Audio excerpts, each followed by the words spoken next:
अस्सलाम वालेकुम, कैसे हैं आप सब। तो आज हम स्टार्ट करने जा रहे हैं एक्सरसाइज 9A का क्वेश्चन नंबर 7। तो मेरे पास ये थिंक न्यू सिलेबस मैथमेटिक्स की बुक 1 है और उसका ये चैप्टर नंबर 9 चल रहा है। मैंने इस चैप्टर के नेम से एक सेपरेट प्लेलिस्ट बनाई हुई है, उसका लिंक नीचे डिस्क्रिप्शन में गिवन है ताकि आप लोगों को इस चैप्टर से रिलेटेड तमाम सॉल्यूशंस एक ही जगह पर आसानी से इसी प्लेलिस्ट में मिल पाए। इसके अलावा आपको डिस्क्रिप्शन में मेरे सोशल अकाउंट्स के लिंक यानी मेरी फेसबुक प्रोफाइल, मेरी इंस्टाग्राम प्रोफाइल और मेरा ईमेल आईडी भी मिल जाएगा। आप इन्हीं अकाउंट्स के थ्रू अपने क्वेश्चंस को, सजेशंस को मुझ तक भी पहुंचा सकते हैं। तो स्टार्ट करते हैं क्वेश्चन नंबर 7 को। तो इसकी स्टेटमेंट भी यहाँ पे मेंशन्ड है, इसके चारों के चारों पार्ट्स भी नीचे मेंशन्ड है। स्टेटमेंट को रीड करें तो यहाँ पे लिखा हुआ है simplify each of the following ratios. तो आपको कहा जा रहा है कि क्वेश्चन नंबर 7 के डिफरेंट पार्ट्स में जो डिफरेंट रेशियोज गिवन है आपने उनको सिंप्लीफाई करके दिखाना है। सिंप्लीफाई की जनरल मीनिंग होती है चीजों को सिंपलर टर्म्स में एक्सप्रेस करना। यानी अगर आपके पास किसी क्वांटिटी में कोई कॉमन फैक्टर मौजूद हो, कोई क्वांटिटीज आपस में कैंसिल आउट हो सकती हो या फर्दर रिड्यूस हो सकती हो, उसी को हम बेसिकली सिंप्लीफिकेशन बोलते हैं। तो यहाँ पर भी कुछ आपने ऐसा ही करना है। तो आइए स्टार्ट लेते हैं पहले ए पार्ट से। तो ए पार्ट में जो आपके पास रेशियो गिवन है मैं यहाँ से नीचे उतार रहा हूँ। तो यहाँ पर 3 फ्रैक्शंस गिवन है। तो पहली फ्रैक्शन है आपके पास 2/3, मैं यहाँ पे लिखूंगा 2/3, आगे रेशियो का सिंबल। अगली फ्रैक्शन है आपके पास 3/2, उसके आगे फिर से रेशियो का सिंबल। और लास्ट फ्रैक्शन है आपके पास 5/8। तो आप इसको ऐसे भी पढ़ सकते हैं 2/3 रेशियो 3/2 रेशियो 5/8। तो अगर आपने इस रेशियो को सिंप्लीफाई करना है तो मैं आपको बता चुका हूं, जब भी कोई ऐसी रेशियो सिंप्लीफाई करने के लिए आए जिनमें फ्रैक्शंस आ रही हों तो आपने इन फ्रैक्शंस के डिनोमिनेटर्स का पहले एलसीएम फाइंड आउट करना होता है और उस एलसीएम की मदद से आप इनको सिंप्लीफाई कर पाएंगे। तो हम भी पहले इन फ्रैक्शंस के डिनोमिनेटर्स का एलसीएम फाइंड आउट करेंगे। आप जैसे देखें पहली जो फ्रैक्शन है इसका डिनोमिनेटर है 3, तो आप यहां पे लिख लें 3, आगे कॉमा लगाएं। दूसरी जो फ्रैक्शन है इसका डिनोमिनेटर है 2, आप यहां पे लिख लें 2। और जो तीसरी फ्रैक्शन है उसके आप देख सकते हैं नीचे डिनोमिनेटर में क्या लिखा हुआ है 8, तो ये आप लिख लें यहाँ पर 8। अब हम यहाँ पर इनका एलसीएम निकालेंगे, एलसीएम फाइंड आउट करना आपको आता है। तो आप देख सकते हैं यहाँ पे ये दो नंबर्स हैं 2 और 8 ऐसे, जो कि सबसे छोटे नंबर 2 से कंप्लीटली डिविजिबल है। सबसे छोटे नंबर से हम स्टार्ट लेते हैं तो हम 2 से स्टार्ट लेंगे। तो 2 1 टाइम्स 2 होता है और 2 4 टाइम्स 8 होता है। और 3 तो डिविजिबल नहीं है कंप्लीटली 2 से, तो 3 को वैसे उतारना पड़ेगा। अभी भी यहाँ पे सबसे छोटा नंबर 2 है जो कि इस 4 को कंप्लीटली डिवाइड करता है, तो इसी से स्टार्ट लेंगे। तो 2 2 टाइम्स 4, 1 तो वैसे उतारते रहना होता है, तो ये वैसे उतार लेंगे। 3 2 से कंप्लीटली डिविजिबल है ही नहीं, तो इसको भी वैसे उतार लेंगे।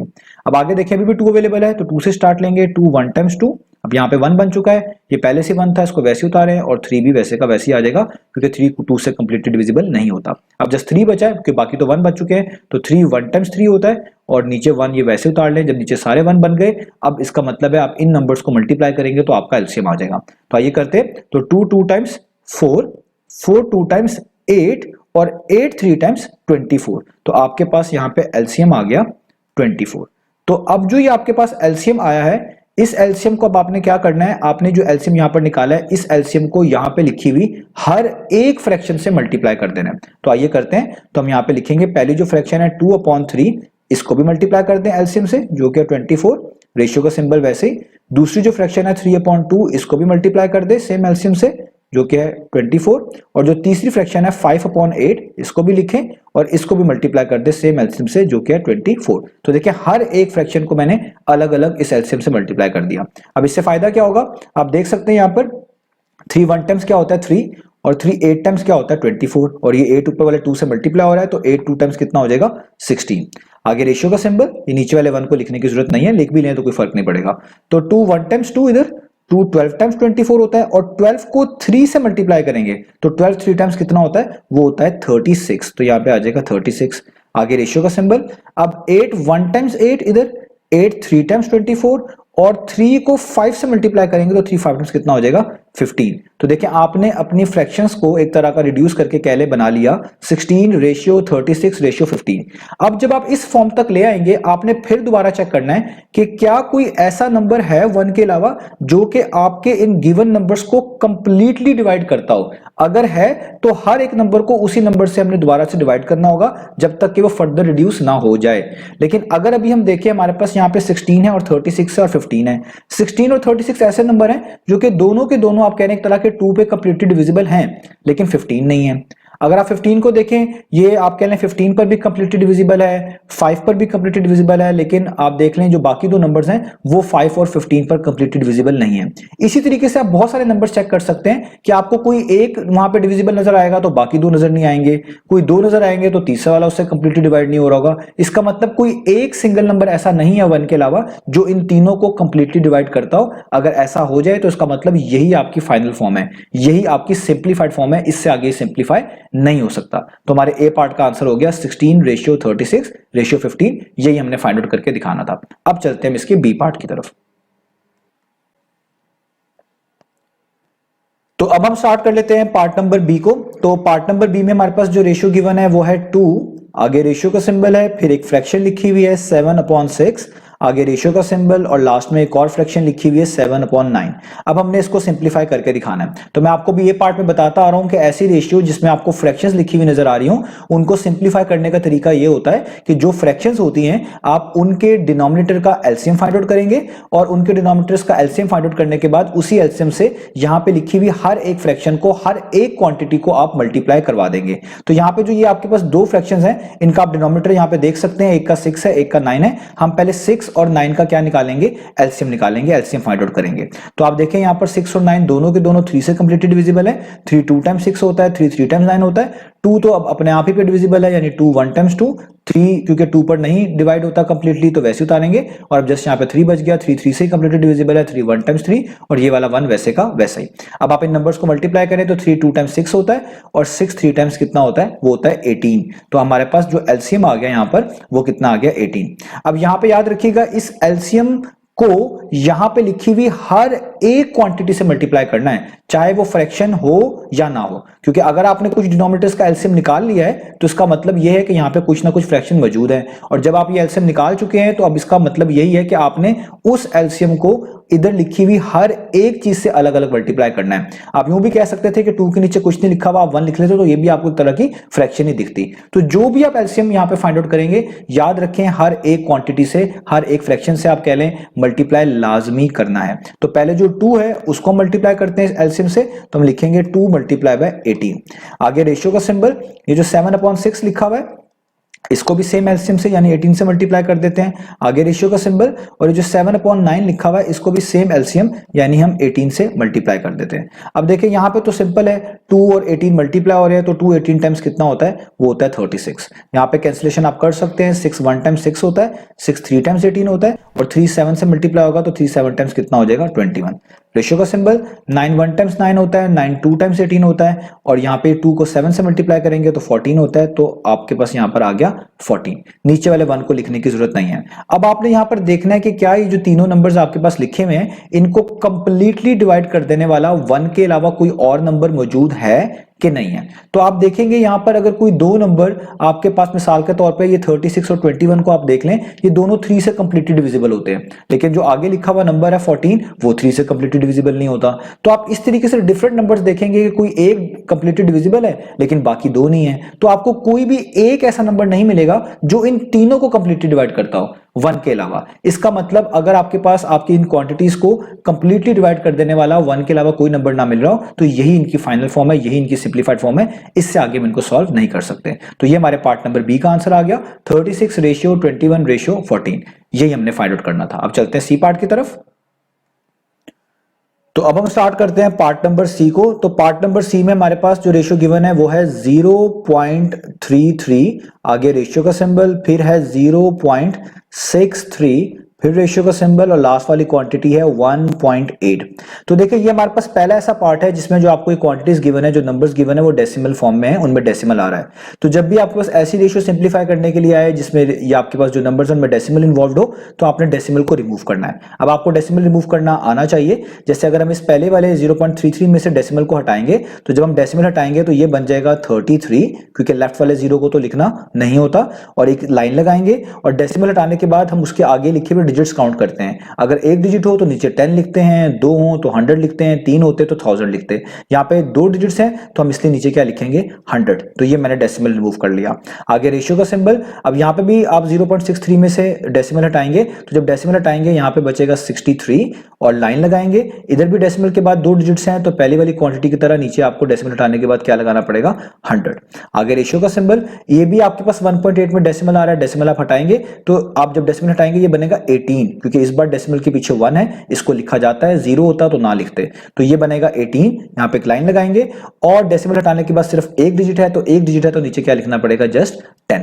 तो देखिए यहां तक हमने इसको कर लिया। अब देखिए तीनों के तीनों ही फ्रैक्शंस हैं, तो मैंने आपको अभी ए पार्ट में भी बी पार्ट में भी बताया है कि अगर आपके पास ऐसी रेशियो आए सिंप्लीफाई करने के लिए जिसमें फ्रैक्शंस इन्वॉल्व हो, फ्रैक्शन आ रही हो, तो आपने उन फ्रैक्शंस के डिनोमिनेटर का एलसीएम फाइंड आउट करना होता है और जो एलसीएम आता है उसको हर एक क्वांटिटी से या आप कह लें हर एक फ्रैक्शन से मल्टीप्लाई कर देना होता है अलग अलग। तो आप यहां पे देखें पहली फ्रैक्शन का डिनोमिनेटर 100 है, मैं यहां पे लिख लेता हूं, कॉमा दूसरी फ्रैक्शन का डिनोमिनेटर 100 है, यहां पे लिख लेता हूं, और तीसरी फ्रैक्शन का डिनोमिनेटर 10 है, वो भी यहां पे लिख लेता हूं। आप इनका जस्ट एलसीएम निकाल लें।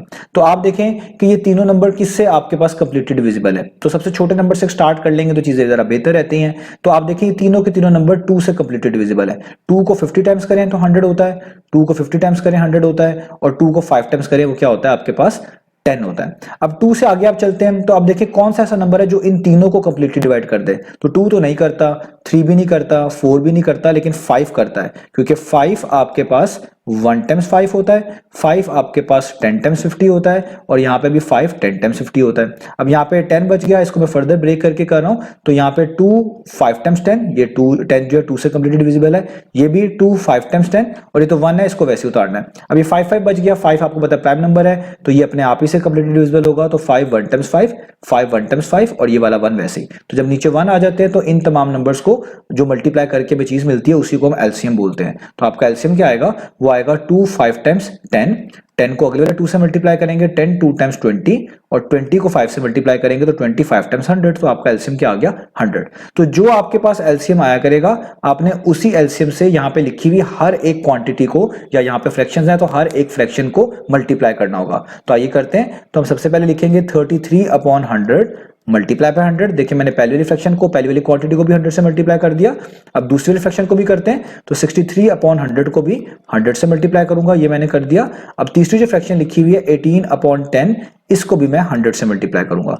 अब इससे फायदा क्या होगा, ये 100 इस 100 से कैंसिल आउट, यहाँ पे जस्ट बच गया 33। आगे रेशियो का सिंबल, ये 100 इस 100 से कैंसिल आउट, यहाँ पे बच गया 63। आगे रेशियो का सिंबल, यहाँ पे 10 1 टाइम्स 10 होता है, 10 10 टाइम्स 100 होता है, और 10 को 18 से मल्टीप्लाई करेंगे तो कितना आ जाएगा 180। नीचे वाले 1 को लिखने की जरूरत नहीं होती। तो यहां पर आप देखिए आपने बना लिया 33/63/180। अब आपने फिर से देखना है कि क्या कोई ऐसा नंबर है 1 के अलावा जो कि आपके इन तीनों नंबर्स को कंप्लीटली डिवाइड कर दे। तो बिल्कुल है, ये तीनों के तीनों नंबर 3 से कंप्लीटली डिविजिबल हैं। तो अब पहले आपने जब वेरीफाई कर लिया कि तीनों के तीनों नंबर 3 से कंप्लीटली डिविजिबल हैं, तो अब आपने इन तीनों नंबर्स को अलग अलग 3 से डिवाइड करना है। तो मैं यहां पे लिखूंगा 33 को भी मैं 3 से डिवाइड करूंगा, ये जो 63 लिखा हुआ है इसको भी मैं 3 से डिवाइड करूंगा, और ये जो 180 लिखा हुआ है इसको भी मैं 3 से जो है डिवाइड करूंगा। अब यहां पर इसको सॉल्व कर लेते हैं। तो हमारे पास क्या आएगा, 3 1 टाइम्स 3 और 3 11 टाइम्स 33 होता है, तो इधर बच गया 11। आगे रेशियो का सिंबल, यहाँ पे 3 1 टाइम्स 3 और 3 को 21 टाइम्स करें तो आपके पास क्या आता है, वो आता है 63, तो यहाँ पे आ जाएगा 21। अब यहाँ पे चलते हैं, तो यहाँ पे 3 1 टाइम्स 3 और 3 60 टाइम्स करें तो 180 होता है, तो यहाँ पे आ गया 60। अब आपके पास 3 नंबर आ गए 11 21 और 60। अब फिर दोबारा आपने चेक करना है कि क्या कोई ऐसा नंबर है 1 के अलावा जो आपके इन तीनों नंबर्स को कंप्लीटली डिवाइड करता हो। तो इस बार नहीं है, क्योंकि यहाँ पे 11 जो है ना वो प्राइम नंबर है। 11 सिर्फ 1 और 11 से ही कंप्लीटली डिविजिबल है, और आप देख सकते हैं जो 60 यहाँ पे लिखा हुआ है ये आपके पास जो है 11 से डिविजिबल नहीं है, और इसके अलावा जो आपके पास 21 लिखा हुआ है ये भी 11 से कंप्लीटली डिविजिबल नहीं है। तो इसका मतलब आपके पास कोई भी एक ऐसा नंबर नहीं है जो इन तीनों को कंप्लीटली डिवाइड कर दे, और खासतौर पे 11 होने की वजह से तो आपको मैंने बता दिया, वो वैसे ही आप क्लियर हो गया कि कोई भी नहीं है। तो इसका मतलब इससे आगे हम इसको सिंप्लीफाई नहीं कर सकते, यही इसकी सिंप्लीफाइड फॉर्म है। तो उम्मीद है आपको ये वाला पार्ट भी समझ आ गया होगा। अब चलते हैं इसके नेक्स्ट पार्ट की तरफ। तो अब हम स्टार्ट कर लेते हैं पार्ट नंबर डी को। तो पार्ट नंबर डी में जो हमारे पास रेशियो गिवन है उसको नीचे उतारता हूं। तो यहां पे लिखा हुआ है 1.4/7 रेशियो और आगे हमारे पास है 6.3। अब हमने इस रेशियो को जो है सिंप्लीफाई करके दिखाना है। अब आप देखें इस रेशियो में जो आपके पास क्वांटिटीज हैं उसमें दो क्वांटिटीज आपको ऐसी नजर आ रही हैं जिनमें डेसिमल इन्वॉल्व है, तो हम डेसिमल को यहां पर हटाएंगे जिस तरह भी मैंने आपको पिछले पार्ट में समझाया। तो स्टार्ट करते हैं पहली वाली क्वांटिटी से जो कि है 1.4। तो जब आप यहां पर डेसिमल को हटाएंगे तो ये ऊपर बन जाएगा 14, इसलिए यहां पे एक लाइन लगानी पड़ेगी क्योंकि डेसिमल हटाया है, और डेसिमल के बाद अगर आगे एक डिजिट लिखा हो तो नीचे 10 लिखना पड़ेगा, तो यहां पे हम लिख लेंगे 10। आगे रेशियो का सिंबल, ये 7 वैसे का वैसे ही, क्योंकि इसमें तो कोई डेसिमल वगैरह आ ही नहीं रहा, इसको वैसे ही उतारा है। आगे रेशियो का सिंबल और 6.3 में भी डेसिमल हटाना पड़ेगा, तो जब डेसिमल हम हटाएंगे तो यहाँ पे ये बन जाएगा 63, और इधर भी डेसिमल के बाद एक डिजिट है तो नीचे क्या लिखना पड़ेगा 10। तो अब आप देखिए आपको यहाँ पर दो फ्रैक्शंस लिखी हुई नजर आ रही हैं। तो जब भी आपको आपकी रेशियो में फ्रैक्शंस लिखी हुई नजर आएंगी, आपको एक रूल बता दिया है कि आपने उन फ्रैक्शंस के डिनोमिनेटर का एलसीएम निकालना है, और जो एलसीएम आएगा उसको यहां पर रेशियो में मौजूद हर एक क्वांटिटी से मल्टीप्लाई करवा देना है, वो चाहे फ्रैक्शंस में हो चाहे वो फ्रैक्शंस के बगैर लिखी हो, हर एक से मल्टीप्लाई करवाना है। तो आप देखिए यहां पर 14 का डिनोमिनेटर क्या है 10, और इधर 63 का भी डिनोमिनेटर क्या है 10, और जब आपके पास एक जैसे डिनोमिनेटर लिखे हों, डिनोमिनेटर में एक जैसे नंबर लिखे हों, तो उनका एलसीएम भी वो खुद ही होते हैं। तो यहां पे भी 10 है, यहां पे भी 10 है, तो यहां पे हमें वर्किंग करने की जरूरत ही नहीं है, क्योंकि जब सेम नंबर है उनका एलसीएम भी सेम ही होता है। तो दोनों डिनोमिनेटर 10 है, दोनों के दोनों 10 है, तो एलसीएम भी क्या होगा 10 होगा।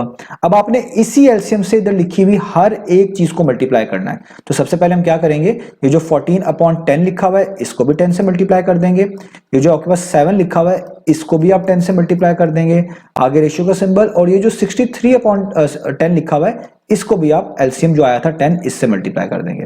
अब फर्दर सॉल्व करेंगे, इधर 10 से कैंसिल आउट हो जाएगा, सिंपल बच गया 14, रेशियो का सिंबल, इधर 7 10 टाइम्स कितना होता है वो होता है 70, रेशियो का सिंबल, इधर 10 से कट गया और यहां पे बचा 63, तो ये आपके पास आ गया यहां पर वैसे का वैसे। अब आपने ये देखना है कि ये जो आपके तीनों के तीनों नंबर हैं ये 1 के अलावा किस नंबर से कंप्लीटली डिविजिबल है। तो आप देखिए जो 14 है और 70 है ये दोनों 2 से कंप्लीटली डिविजिबल हैं, लेकिन 63 नहीं है। अगर मैं इसके अलावा देखूं 7 एक ऐसा नंबर है जो कि 14 को भी कंप्लीटली डिवाइड करेगा, 70 को भी करेगा और 63 को भी कंप्लीटली डिवाइड करेगा। तो जो इन तीनों को कंप्लीटली डिवाइड कर रहा होगा उसी से हमने डिवाइड करना है, तो वो 7 है। तो हम यहां पे देखेंगे 14 को, इसको हम 7 पे डिवाइड करेंगे, डिवाइडेड बाय 7 कर दिया, जो 70 लिखा हुआ है इसको भी 7 से डिवाइड करूंगा, रेशियो का सिंबल, और जो 63 लिखा हुआ है इसको भी 7 पे डिवाइड करूंगा। अब आप देखें ये आपने वेरिफिकेशन करने के बाद यहां पर इस तरीके से लिखना है। तो 7 1 टाइम्स 7 होता है, 7 2 टाइम्स 14, तो यहां पे आ गया 2, इस नीचे वाले 1 को लिखने की जरूरत नहीं है। 7 1 टाइम्स 7, 7 10 टाइम्स 70, तो यहां पे आ गया 10, आगे रेशियो का सिंबल, और 7 1 टाइम्स 7 और 7 9 टाइम्स 63, तो यहां पर आपके पास आ गया 9। ठीक है, तो ये आप देखें 2:10:9 हमारा आंसर आ गया। अब आप नोटिस कर सकते हैं कि कोई भी ऐसा नंबर नहीं है 1 के अलावा जो आपके इन तीनों नंबर्स को कंप्लीटली डिवाइड करता हो। पहले दो नंबर 2 से कंप्लीटली डिवाइड होते हैं लेकिन तीसरा नहीं होता, तीसरा वाला जो नंबर है वो 3 से कंप्लीटली डिवाइड होता है, तो फिर पहले दो नहीं होते। तो कोई एक नंबर ऐसा नहीं मिलेगा कॉमन जो इन तीनों को कंप्लीटली डिवाइड करे 1 के अलावा। तो इसका मतलब है यही आपकी फाइनल फॉर्म है, यही सिंप्लीफाइड फॉर्म है, यही आपने फाइंड आउट करके दिखानी थी। तो यहां पर हमारा ये लास्ट पार्ट भी फिनिश हुआ। तो उम्मीद है आपको तमाम सॉल्यूशन समझ आए होंगे। इंशाल्लाह नेक्स्ट वीडियो में मिलेंगे बाकी सॉल्यूशंस के साथ।